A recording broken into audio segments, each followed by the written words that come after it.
Greetings, Star Citizens, and welcome to Flight Deck. This is a weekly podcast about Star Citizen and other gamer culture topics. I'm your host, Link Static MDK, and with me, as always, is Paper Thin. Yep, I'm here. Today's topics. I'm here. That's so enthusiastic. Yeah, I'm here. Yeah, it's fine. I guess I'm here. Yeah. Today's topics, we have Around the Verse episode 50, the Kovalex shipping, letter from the chairman, Star Marine update, design civilian passenger transport, Genesis Starliner concept sale, Reverse the Verse 53, 10 for the designers episode 5, and Congress Now quarter deck crisis. That's a lot for 1 week. Yeah, it was a busy week. Jeez. I spent a good portion of last night not working, doing this, and going, damn, that's eating into my working time. Oh well.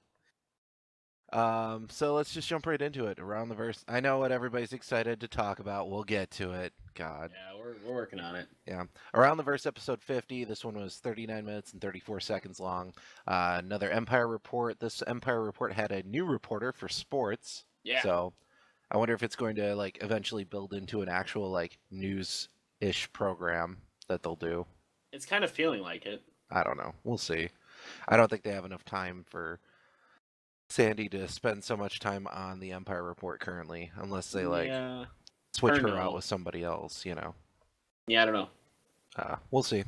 So the 3 stories they had this time were Outlaw in Court, Happiest Systems in the UE, and Murray Cup Racing Season. So the Outlaw in Court sounds interesting. I wonder if like any player is ever going to be famous enough that there'll be like a big trial. That'd be pretty sweet. That would be pretty sweet. Like a player so notorious for griefing or whatever that they put him on trial. That would hang him.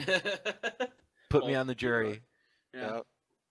Yep. Happiest Systems in the UE, don't care. Yeah. For me, the only thing I care about systems isn't how well they're doing. What I can get out of them is what I care about. Yeah. Exactly. And then Murray Cup Racing, blah. I don't care about that. I don't care about like real life racing. I'm not going to care about spaceship fake racing. Come on, man. Oh well.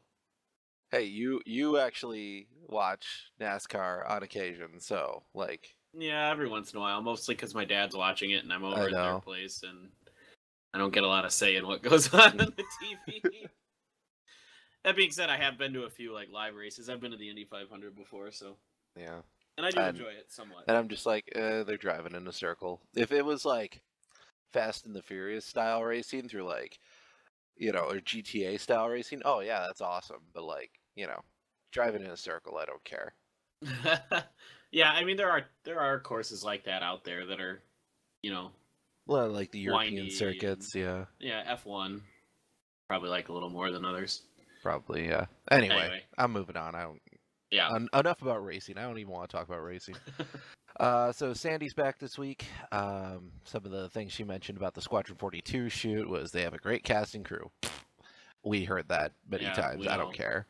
There are 3 weeks left in the shooting, and that's about all they can say about that. So yay, Squadron 42. Oh well. All the AC ships have been unlocked for this week, so if you haven't had a chance to fly a particular ship that you know is out, give them a shot. They're out there right now.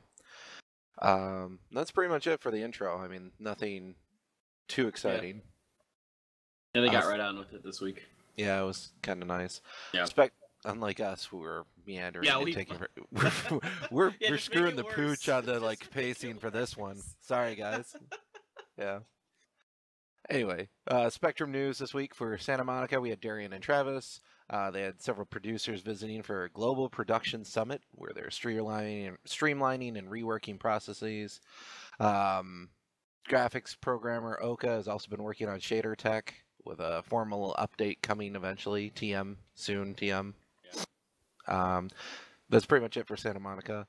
Ilphonic was David. He mentioned some interesting things that they're doing with the FPS. The EMP grenades are now functioning and will disable other gadgets, for example, the shields and the holograms. So that makes EMP grenades super powerful, in my opinion. Yeah, it's really nice. Yeah. You can now cook grenades where, you know, you have the fuse timer, you hold it, and then, you know, you throw it after a couple of seconds instead of, you know, just throwing it normally and having it count down for a couple of seconds. Yay! I'm really happy about that. Yeah, I feel like that's a must in most FPS at this point, though, right? Yeah, I do get annoyed with games where you can't cook grenades, like Counter-Strike and some others. That's actually one thing that kind of bothers me. Yeah. Continuing to work on start, stops, and jukes. Their starts and stops are in place. Their jukes, where you shift directions, those animations are still being worked on. Sounded like they were getting to testing them actually right now, too, so that's pretty cool. Yay. Yeah. Austin office with Jake. They're working on the Nick Delamar Levski, blah, blah, that ridiculous thing with 20 billion names to it. The text stream's being finalized. I mean, Nick's. They're working on Nick's. Great. Surprise. Yeah. Text stream's being finalized. Whoop-de-doo. They've been doing that for like 3 months.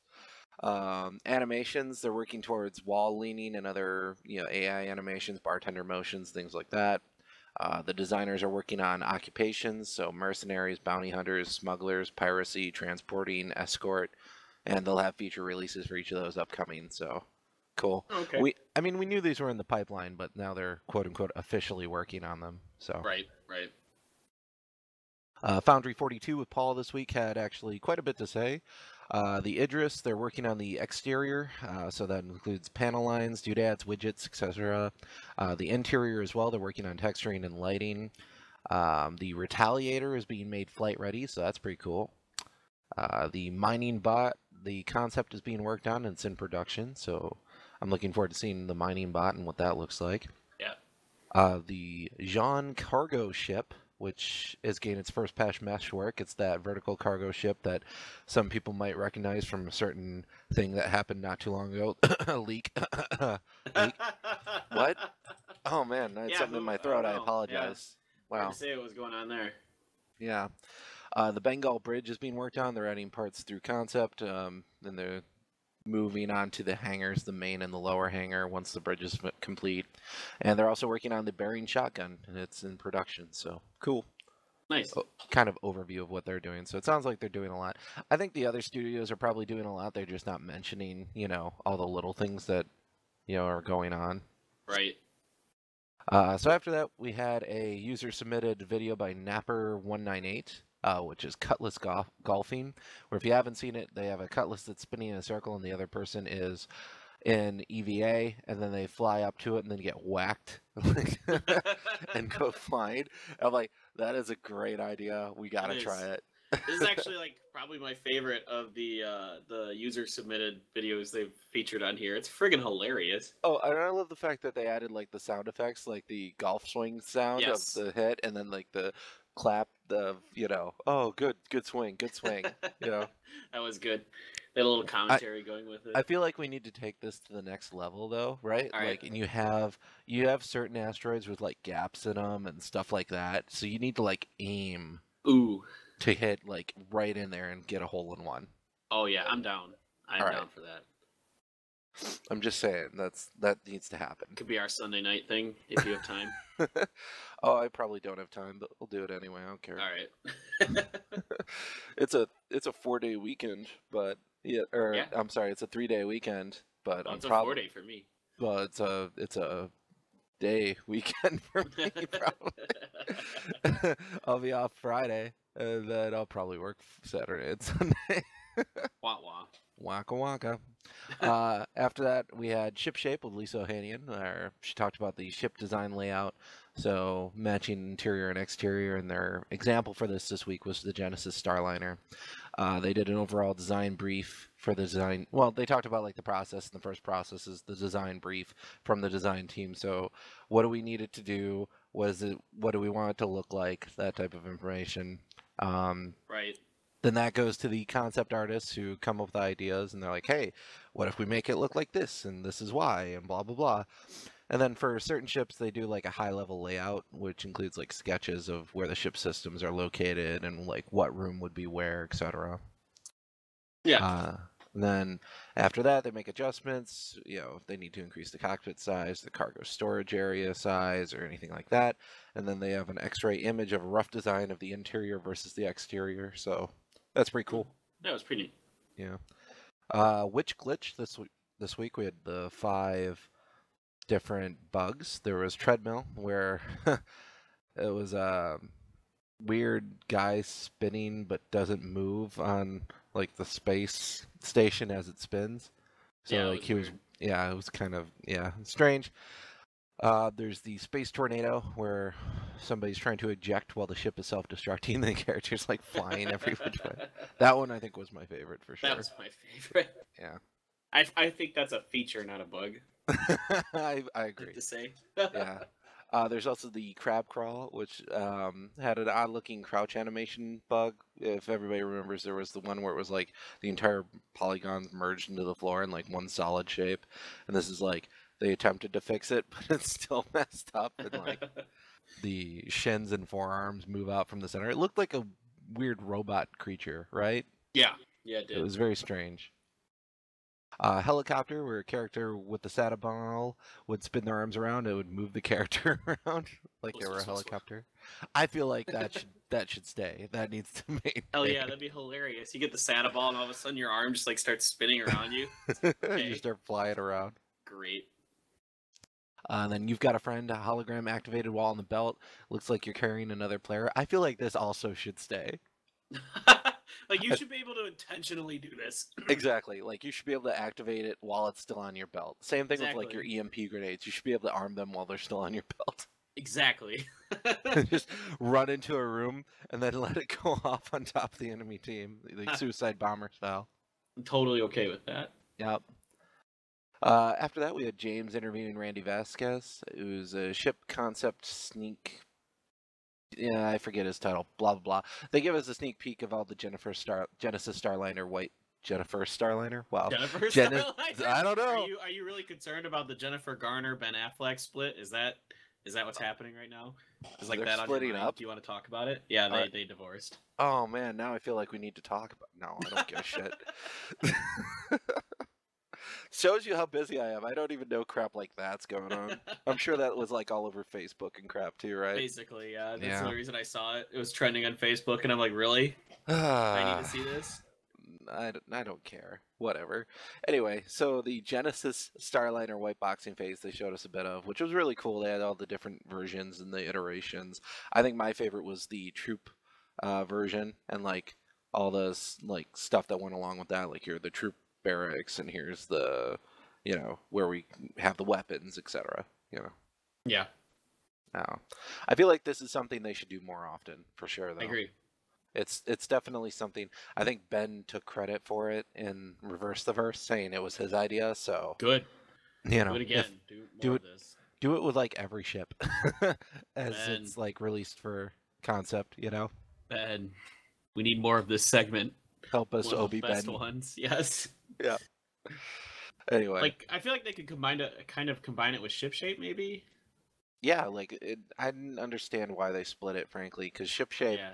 They already mentioned they had the X-ray images and stuff like that, so like they could make this like a sub part of ship shape. Hey, right, like here's Lisa some could be the white host. boxy.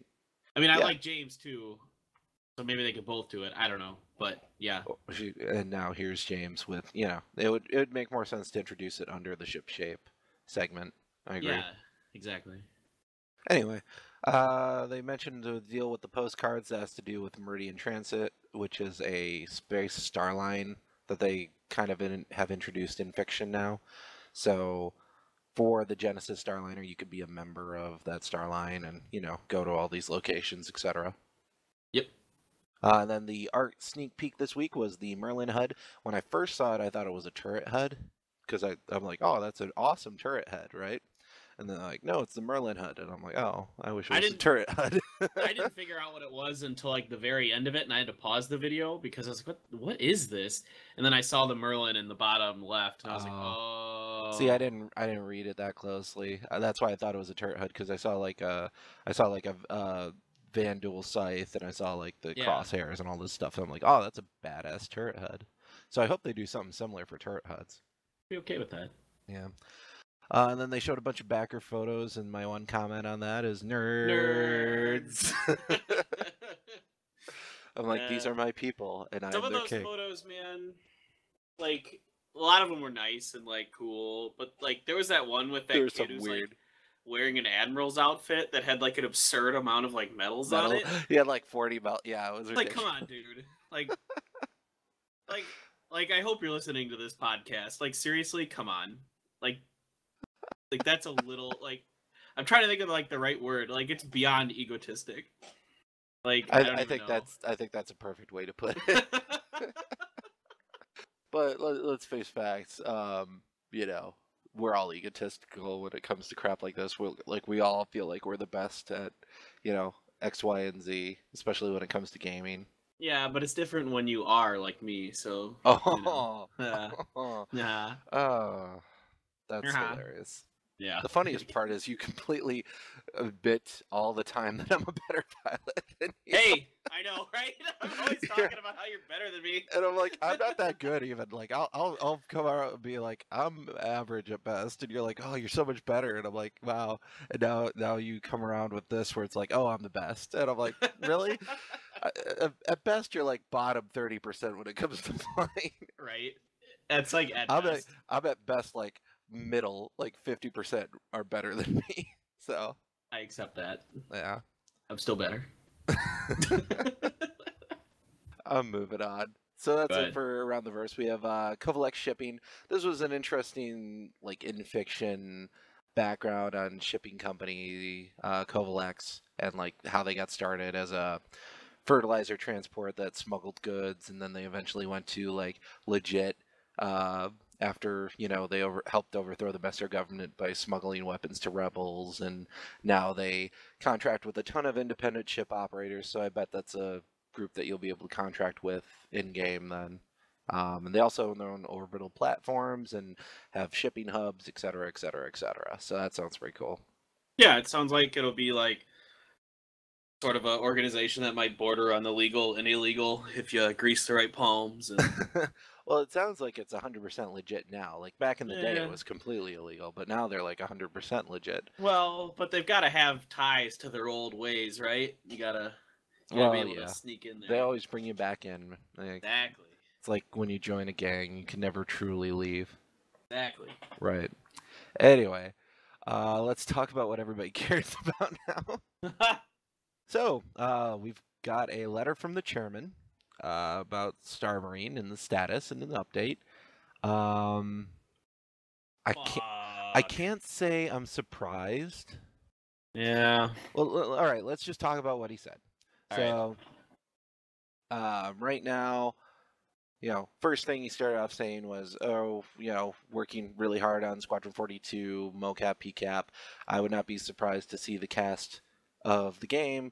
They would not be out of place for like a major motion picture, which sounds really cool and all. But, you know, I think that he's saying that to kind of like, hey, look over here at this shiny object so you'd be less mad about this thing.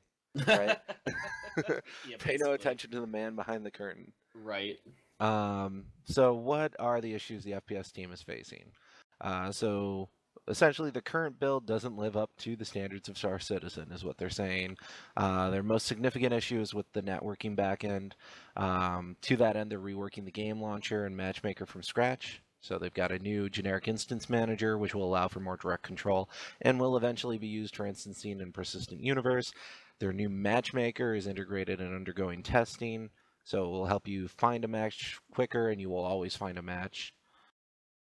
And then they're also working on the Phoenix Dynamic Environment System, which sounds awesome. It has to do with Google and servers and blah, blah, blah, blah, blah.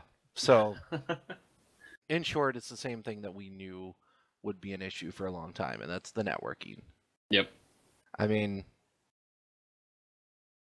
I get their points, right? Well, they're redoing the entire networking backend of CryEngine because they finally realized that CryEngine's networking backend is crap. Yeah, and so they're redoing it all. Yeah, I feel like this is something that should have been explored or like feasibility studied well before this point. Yeah, I don't really know. I'm confused a little bit by it. I mean, in some ways, I guess I get it because I think they thought that they could get a wrangle on it good enough for these modules that they could band-aid it until they needed to release like the Persistent Universe, you know what I mean? Right. But I don't think they realized like the scope of the issues that this was going to cause, and I think it took AC 1.0 for them to finally kind of get it in their heads that this is crap and there's no fixing it. Rubber banding all that junk that happened. Oh, it's horrible. It's still horrible. Yeah. And so I think they kind of, they're like, all right, we got to redo all this. And then by that time it had already been, March, where they said it was going to be out in a month or two. And now it's like, So other issues that they're facing are with gameplay. It's not just the networking. There's also some visuals that need polishing, and they want to improve other areas while the networking and the visuals are being fixed. So they're going to add additional enhancements and additional items, etc. Which sounds great, because that means when it finally does come out, we'll have even more content that we can play around with, and it will look cooler. But now we're postponed a couple of months. Right. I mean, the benefit of the delay is that, there's going to be more content in it, because, there's obviously programmers who are just working on the content, not the netback. Right. So we'll get some more stuff in it. But it's still, I would rather have it than not. But I understand why we don't have it. I'm getting it. Yeah. So what do the FPS issues mean for the status of the rest of the project? Overview of that section. He's talking about how the delay does not delay other aspects of the game. But it does delay rather, but there are some stuff that they can do without it. The main thing that's holding up other aspects of the game is this is, FPS. It's going to be everywhere, so they can't test other stuff until this is working correctly. Right. But they are working on everything else in the meantime. So single player, PTU, AC, ship design environments, items, blah blah blah blah. And 1.2 will still launch with new stuff. They're just stripping out the Star Marine until it's ready. Gotcha. So when will FPS come out? They have no set dates.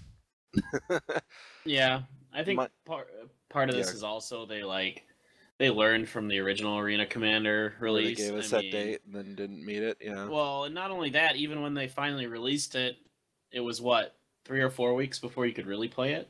Yeah. I mean, it was bad. Yeah. It was spectacularly unplayable.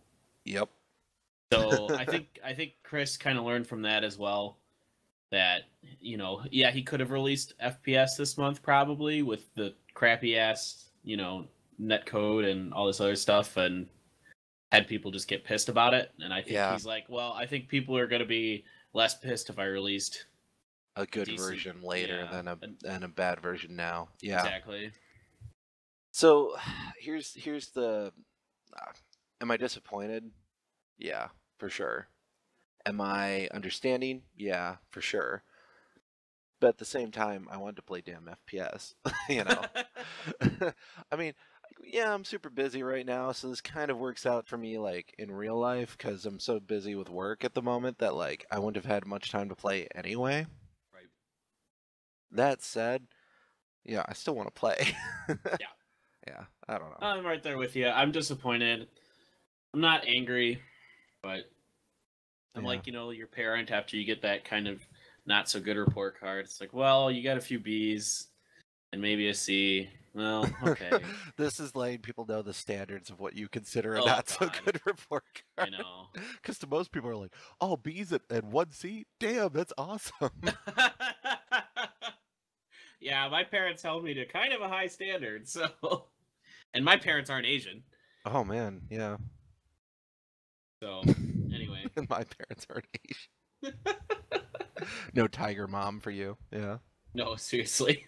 God. So, yeah, I don't know. There's nothing really to say about it. It's like we all want it now. We understand why it's not coming out now, but it still sucks. Right.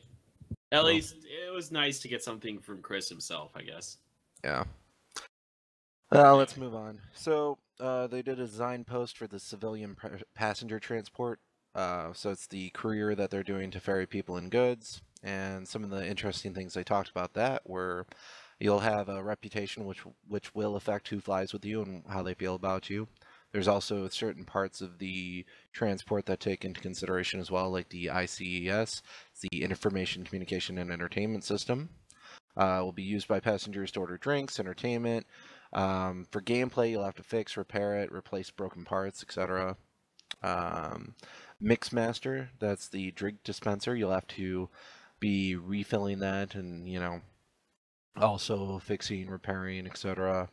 There will will be some customization and upgrades that they'll allow for transports. So, you make it a higher end transport, a little more luxury oriented. You'll have less passengers, but hopefully they'll like you more. If you make it a crappy bare bones, you'll have more passengers, but they'll have a worse experience. So it's kind of a balancing act. Yeah. So I don't know how you felt about this, and I don't. So I wouldn't do this myself, as I'll put it that way. I would never do this myself. This doesn't sound like a profession I would probably be interested in unless I was like really bored and drunk one night. And I was like, fuck it, I'm just gonna fly people around. But it's almost like a Facebook game. Yes. You know what I mean? That's so well put, yeah. Yeah. Which is fine. And I think there's gonna be a lot of people who like that. Right. Go ahead. No, well, alright, so I'm not gonna do it either. And the main reason is I don't like dealing with people in real life. Well, I want to deal with players in-game or NPCs in-game that I then have to please, right? Yeah. Like, I'm all for hauling cargo. People, screw that. You know? I like it. I don't even like flying in real life. Like, I hate flying. It's like my least favorite form of transportation. I would rather drive 2 days straight than fly for an hour. Right. That's how much I hate flying. And that's exactly what this is. So... Yeah, you're right. And, on top of that, like, the things I started thinking about when I read this were horrible. I'm like, oh, when one of your passengers is sick, you have to control it and make sure the contagion doesn't spread either via fear or actual, like, biological means. And I'm like, fuck it. If someone's sick on my ship, I'm just spacing them. Yep. Like... yeah, and you got to do, like, medical diagnoses. So on the one hand, that's really cool. Because you've got a lot of different stuff that you're doing on one ship, right? You're doing repairs, you're doing entertaining, you're doing medical stuff, you're doing piloting. Right. So there's like a good variety of what's going on. On the other hand, I don't want to deal with all that junk, Yep. It's one thing to do repairs on like a frigate or, doing medical stuff on a soldier who's been wounded in battle. It's another thing to deal with somebody's upset tummy and, the drink dispenser doesn't dispense anything but the red liquid, That's yeah, I mean, I could see myself like maybe being okay with like being a repairman on one of these just if I'm bored, because I know like sometimes playing Team Fortress 2 where you're the engineer just turns into you just whacking shit with your wrench, which is kind of fun actually. So like I could see myself being okay with doing that, but like the mixing the drinks and screw that shit. I could see, like, if it's all automated, like you have a whole crew of NPCs doing it. Yeah. That, maybe you can do that to make money. And then, they automatically go and fly, and then they automatically, and, like, you just every so often get a stipend of cash in your bank account. Yeah. That would be fine. Yeah, I'd be fine. I'm never going to do it myself, though. Exactly. I'm not doing any of this crew stuff for the most part. No way. Anyway, but all that being said, I think like the thing people need to understand is we don't begrudge anybody who wants to do this stuff. I begrudge. No, I don't care.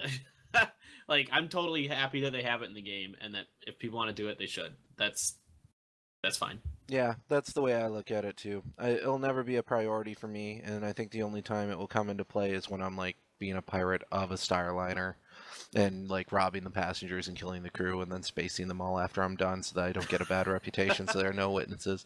I mean, happens, like... not that I've thought about this. Now what happens if you board one of these, somebody's sick on it, and then you get sick?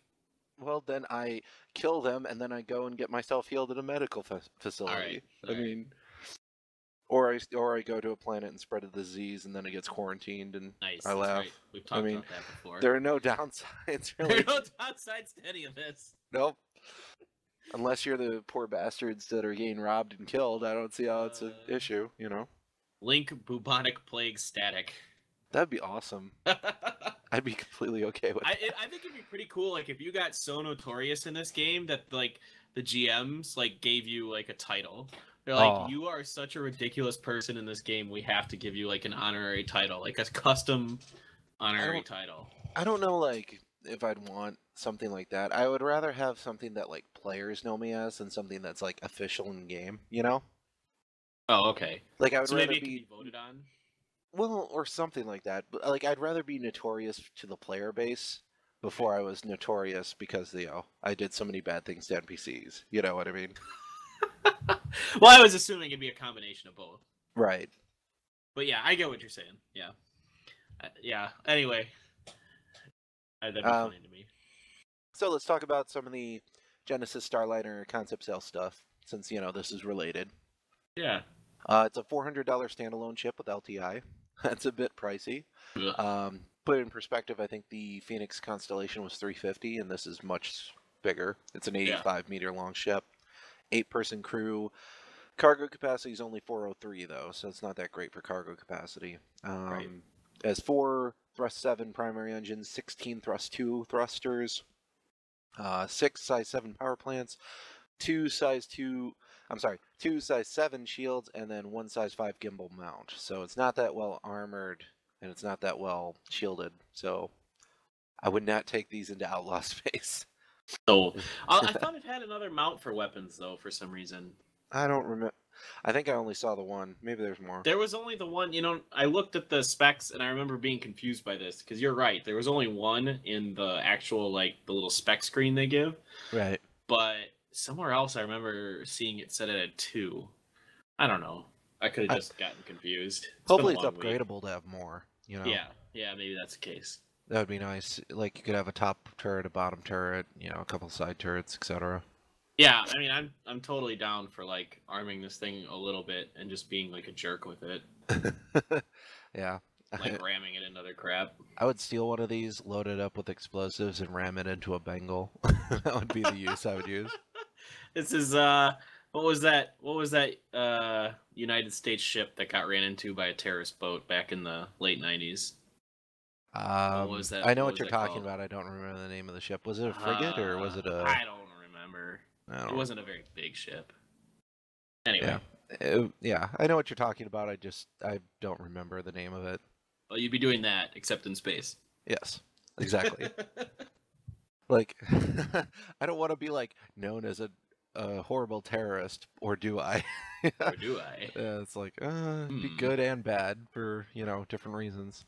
Gameplay wise, it'd be fun as hell, but I also feel like it would make it really hard on you to be notoriously wanted everywhere. Yeah, I'm sure it cannot be fun to be that way.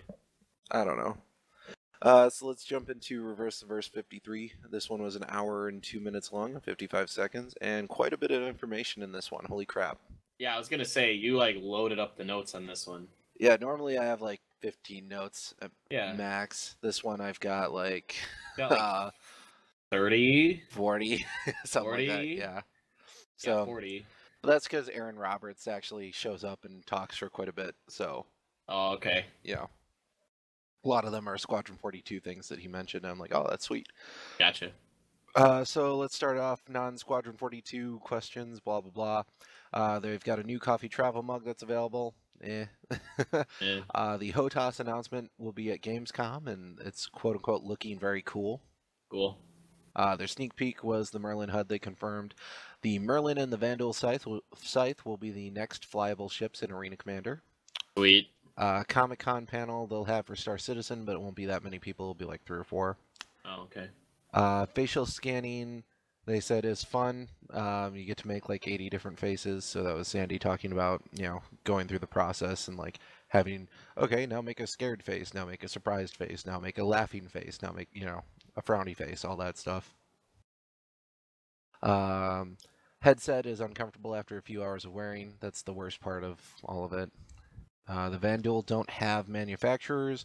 They put together their ships from scrap and harvested materials, which is why they don't all the ships look like ghetto. Safety features for ships will be talked about in the future. So that's something that's in the process and pipeline. There's considering escape pods, fire extinguishers, that type of thing.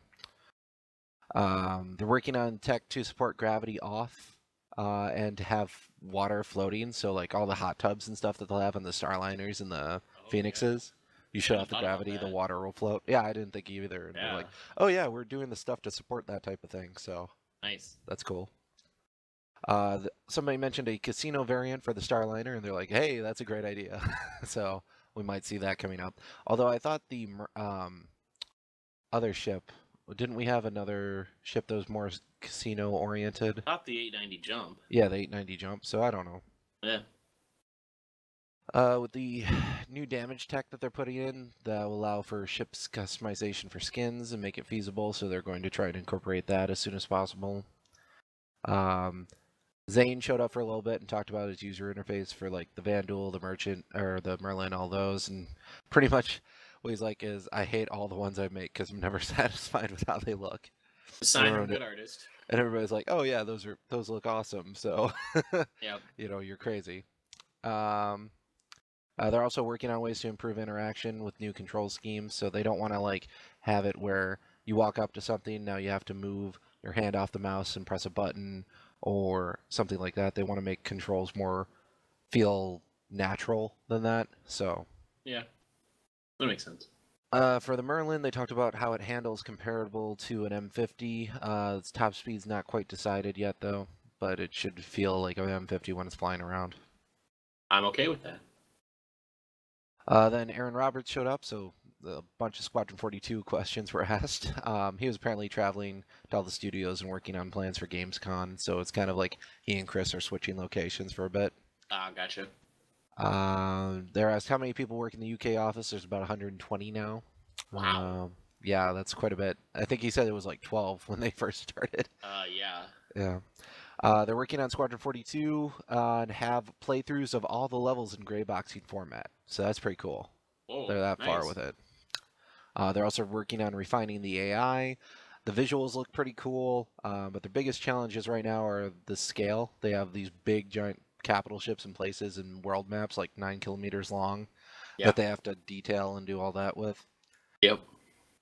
Some people asked about co-op in Squadron 42. So Squadron 42, they want to be a single-player experience, so that will be the first iteration. Then they will offer multiplayer content on top of that, so like certain levels you can fly with a bunch of people. They're not going to really cap it to like, oh, you can have 4 max friends. It's, however many can fit in.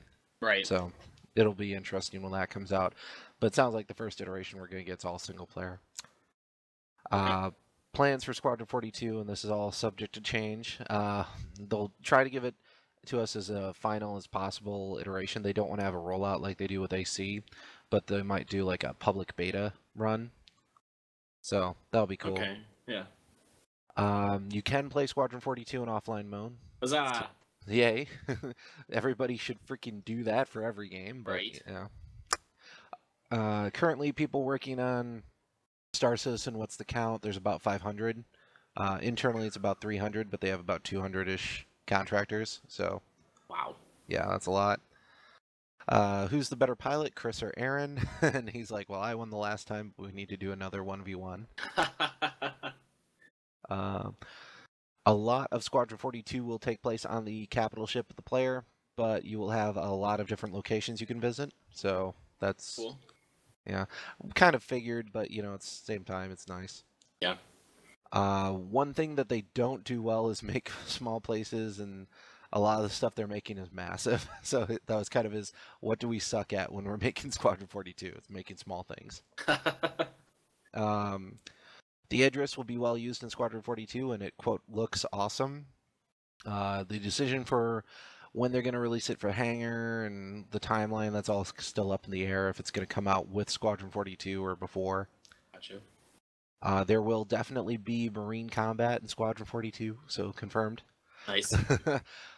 They will have a checkpoint and save system in Squadron 42.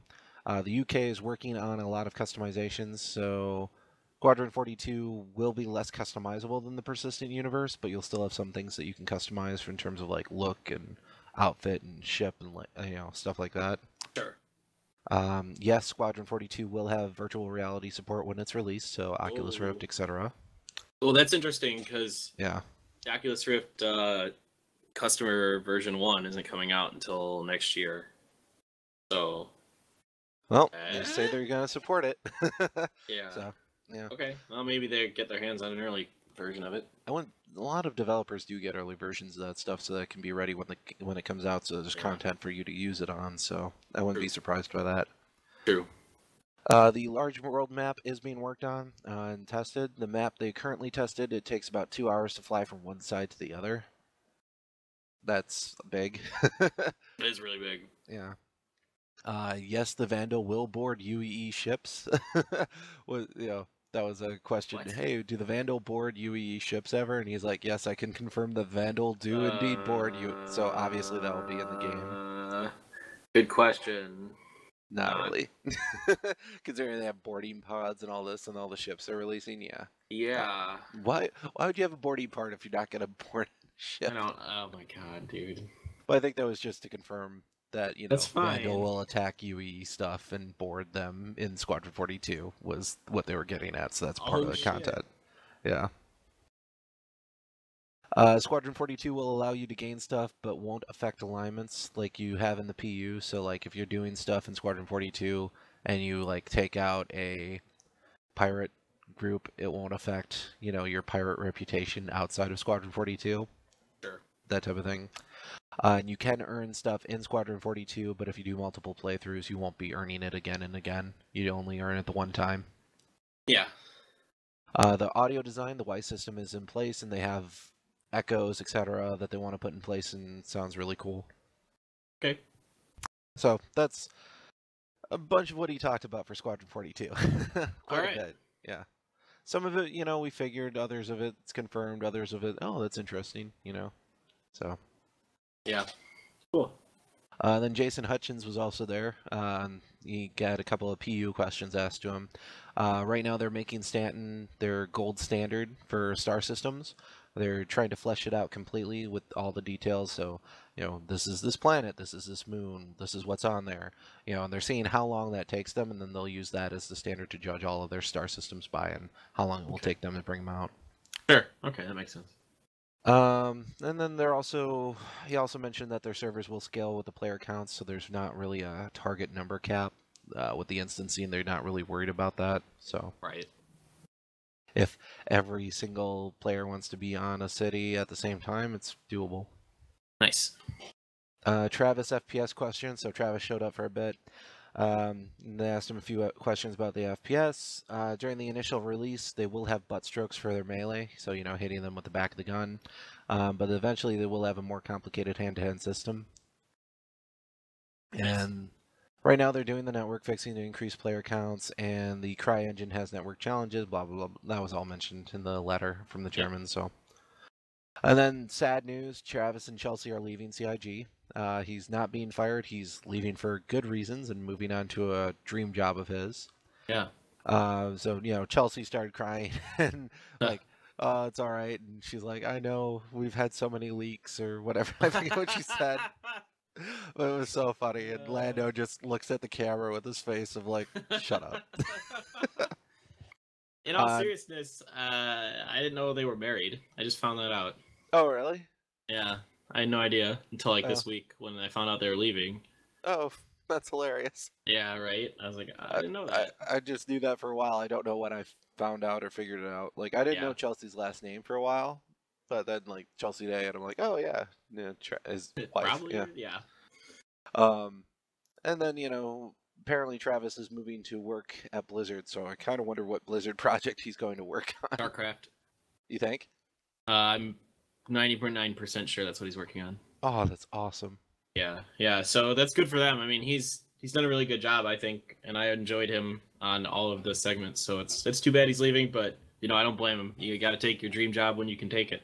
Well, he seemed really knowledgeable is the thing, so now I'm kind of worried about the project with him leaving. I gotta be honest. Yeah. Well, Darian does a good job too, I think. So. Yeah. Well, and they have other producers, but like, just every time Travis was talking, it's like, oh, yeah, this is a guy who knows his crap. Exactly. Yeah. Yeah. So. They need that on StarCraft. I mean, what? What? What? Did I say that out loud? Oh. Because having uncontrollable units in StarCraft is a good idea. You don't play StarCraft enough to comment on StarCraft. It's not like I don't watch the crap out of it. That's a good point. I feel like you should play it more, but like we have so many games now that we need to play. It's like, Yeah, no, I'm just too swamped. I mean, getting good at StarCraft again is just such a daunting task. You were never good at StarCraft. You were okay at StarCraft. Well, I mean, I was never good at StarCraft either. Let's put it that way. Like, the best I ever got, relative definition. Yeah, the best I ever got was gold in the 1v1, and that's where I like stopped. Yeah, I have no idea because I never played any SC2. I only mostly played Brood War. Gold's like the middle. So you got like bronze, silver, gold, plat, diamond. I think. Gotcha. So like, all the pros are like top tier diamond people. Yeah, well, like, you know what? I finished top 7% in Hearthstone last month, so. Well, good for you, because you play that game enough. You better fucking. If you didn't finish, that would be like sad. Honestly, I would be more surprised if you didn't finish top 5 or top 7%. Anyway, so let's move on to 10 for the Designers, episode 5. This one was 25 minutes and 40 seconds long.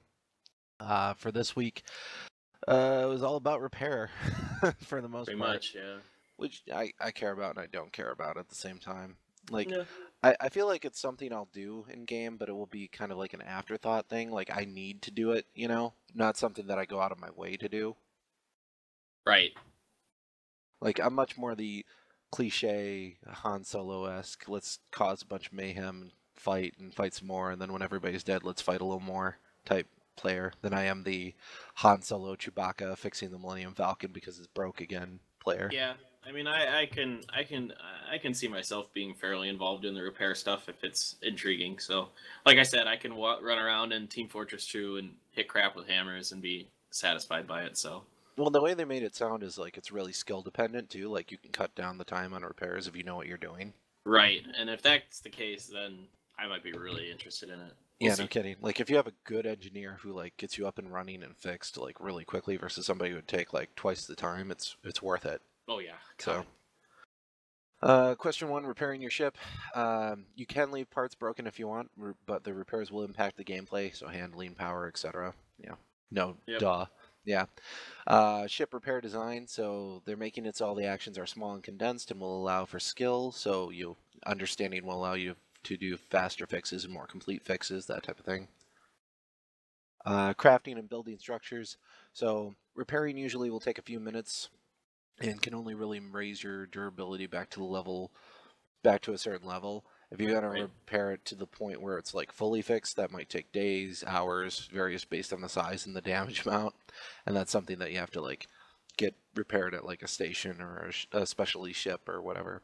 Yeah, I like their Marvel versus Capcom reference because it instantly made sense to me. I'm like, oh yeah, totally, I totally get that. Yeah. And then updating damage states. So this will bring back. Are you able to bring a component back to a better status or enhance them? That's some of the things they talked about where you can like throttle and do stuff like that with the items that you use. Automatic ship repair. They'll never have automatic ship repair, but you can have repair drones that you can give commands to that will automatically fix things, which I think is a good way to do it. Exactly. So it's like you have to know it's broken first, and then you tell the robot to go do it. Like, go fix the engine. I don't know what's wrong with the engine, just go fix it. Well, I don't think that's even going to work. I think you have to know exactly the way I interpreted what they said. You have to know exactly what's wrong with the engine. You have to be like, this stabilizer is broken on the engine, go fix it. I don't know. I could be wrong. I thought it was more general, but if it's like that too. My understanding, they said that the robot could do no diagnostics. Oh, if that's the case, then yeah, that's awesome. So, yeah. Huh. Then they also had replacing hull panels, so you can fabricate where your hull is shut up, and there'll be like a repair substance that you can use, but changing out armor requires a vendor visit. Contributing while offline, so actions in the PU will need to be triggered while you're online. You can't like have stuff set up to do, while you're offline. You can while online, send your NPCs to go do this, make all of these donations, all that stuff, and it will impact gameplay when you're offline, but you can't do stuff while you're offline. Right. Transporting perishables, yes, they'll be able to, and they'll have multiple types of cargo containers, so you can transport livestock, food, hazardous materials, blah, blah, blah, blah, which, cool, I hope there's better pay, obviously, for the hazardous materials and that type of thing. You would think so. Repairing and safety, it depends on your resources available.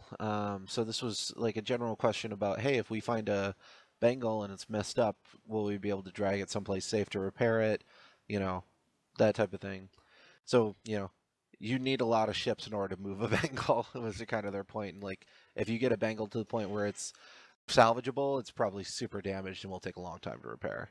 Yeah, it sounded like they weren't really planning on letting you drag ships to other places for the most part. Like, it sounded like you need to have your fleet of repair stuff there, and then you have to defend it while you're repairing it for the most part. Well, that's why I feel like the best way to take a Bengal isn't to fight it head on, but to get like a strike team aboard and kill everybody. Yeah, exactly. Why would you ever try to blow up a Bengal unless you're just bored? Yeah, I mean, it's super hard either way you do it. Like, it's super hard to get aboard and fight off all their security guards and all that stuff and take control of the ship. And it's also super hard to fight a Bengal straight up. They've got weapons up the wazoo and fighters up the wazoo. So yeah, for sure. Open hostility in the PU.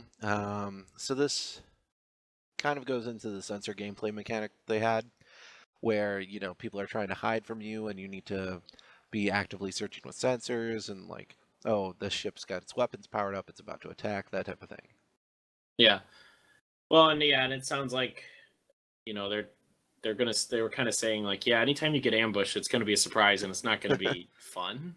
Yeah, obviously. But that's the way it is. Yeah, real life, exactly. Yeah. I mean, it's. I was just kind of like this question. I was kind of like, yeah, I get what you're going at, and I like it. Like I'm interested in to see like how you can scan for stuff and how that plays out, and they gave us like tidbits of that. So I liked how the slider they mentioned, like, even if you're fully non-PvP, you can still end up in PvP situations. Yeah. And even if you're fully, non-PvE and fully PvP, you can still end up in all non-PvP situations. So, I was just totally depends on the situation. Yeah, that's the way it has to be. So, so pretty cool information. Nothing. It's good.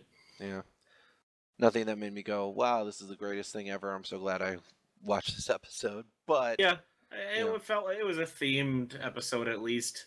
Yeah, and the questions were mostly new. Yeah. So. So we also have Congress now, the Quarterdeck Crisis. So Quarterdeck is a prison where they produce antimatter, and there's a senator named Clay Heron who is proposing a bill to force prisoners to work on the antimatter production and to help pay for improving the conditions and security of the facility. And the other senators are like, well, that's pretty much just slave labor if you're forcing them to do it, especially considering it's hazardous and many of them can die. Plus, your main contributor is Hurston Dynamics, which, uses antimatter for all the stuff they make. So what's your real motivation behind this? Yeah. And I'm like, oh, this is, politics and usual. But it made me think, will we be able to buy and sell senators to propose bills for us? Because that would be awesome. That would be cool. That'd be really interesting. A large org gets together and they're like, hey, we want to tax on anybody transferring goods that's not part of our guild. That would be really interesting if they got through. Yeah, it would probably have to be something like, we have a really high monopoly on this material, so we want to, tax anyone who's not us that's using it, or something like that. Yeah, or doesn't pay us a fee for being part of our group. Right, exactly. Yeah, it was pretty interesting. I mean, I thought it's kind of ridiculous. Like, there were like dozens of people die every day on this prison. I'm like, how many freaking people are at this prison? Yeah, that's what I was thinking too. I'm like, if a dozen people die every day, it's a big freaking prison if they can still have and like most of them, they also said don't want to work at the facility. So, dozens of people, but most of them don't want to work at it. It's a huge facility. Yeah, no kidding. Yeah. Maybe it's like a main prison complex for like the entire galaxy or something. That's what I was kind of feeling like, yeah. But don't get sent there. So that's pretty much it for this week in Star Citizen news. Yay. You have anything Star Citizen related you want to talk about? Nah, we covered everything. All right. Non-Star Citizen news, we've got a couple of things I noted. There's the new Rocky movie coming out called Creed, which is about Apollo's son, and Rocky Balboa makes an appearance yet again. It's like his trainer or some crap? Yeah, that's what it looked like. It's like Rocky. Okay. Is this Rocky 7? Which Rocky lost count, is this? Man. I don't know. So I stopped trying. So Rocky 4 was when he fights the Russian, right? Right. Rocky 5 is when he has the street fight with the kid he was training. Okay. Then I think Rocky 6 they just called Rocky, and it's when he's old and comes back and fights the champion who's never had a good fight. Oh, right. And now this would be Creed would be Rocky 7, I think. I might have forgotten one in there. I don't know. I'm not the biggest fan of the movie franchise, to be honest. I wouldn't call myself a fan. I just watch them all because it's Rocky, I'm like, there you go. It's Rocky. I gotta watch it. Why not? Who cares? The same reason I've seen terrible martial arts films for years is because. Oh well, there you go. Yeah. Yeah. I don't even remember the name of the worst one I ever saw that I gave to our one friend as a gift. It was like this terrible movie. I don't know how you watch that stuff. Very, very easily, you just shut off the brain and you laugh at all the absurdity. Or you're like, oh, and now we're blocking a sword blade with our fingertip because that's real. Oh, that's possible. Oh yeah, we totally. Can do that. Yeah. Oh yeah, they teach you that in week 3 of any Taekwondo school. Oh yeah, definitely. Yeah. Now we're going to teach you how to block a sword with your finger. Yes. And next week we'll talk you how to block a bullet with your teeth. Oh man, usually you got that down by like day 2. So yeah. Sorry, yeah. Losers. Terrible trading. Anyway. Yeah. So that's the thing. Did you finish watching Gungrave? No.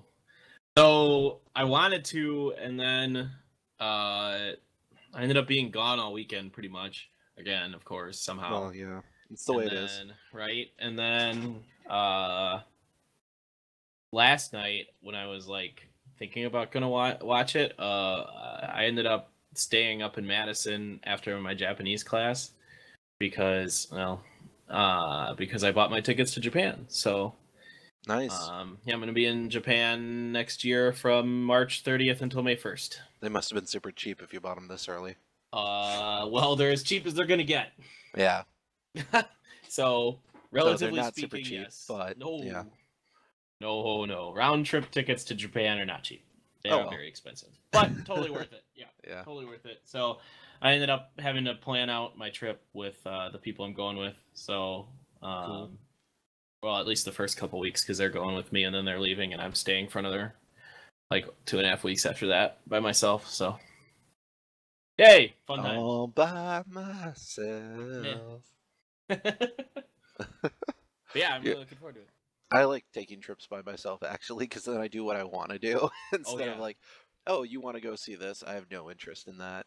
Right. Sorry. I mean, yeah, exactly. That's like for like the first 2 weeks when my other 2 friends are with me, I'm like, you guys pretty much just decide what you want to do.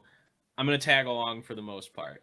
Right. Because I'll probably want to see everything you want to see anyway. Mm. And then after that, I can just cover whatever I felt like I didn't get to do. Well, and I'll probably go up to South Korea as well, so... I've had so many trips where it's like, oh, let's go do this. No, I don't feel like it. And then you don't want to like ditch the person, but you want to ditch the person because it's what you really want to do. Right. So. Which is why I've told these other people that I'm going with, I'm like, we're planning everything out like as much as we can. Yeah. Like, we'll leave some time to wander. That's fine, but that will be set aside time to wander, not just. I don't feel like doing this today. No, that's not happening. No, we're going. We're going. Deal with it. I'm going to a cake shop, damn it. I'm going to a maid cafe. Yeah. Damn it.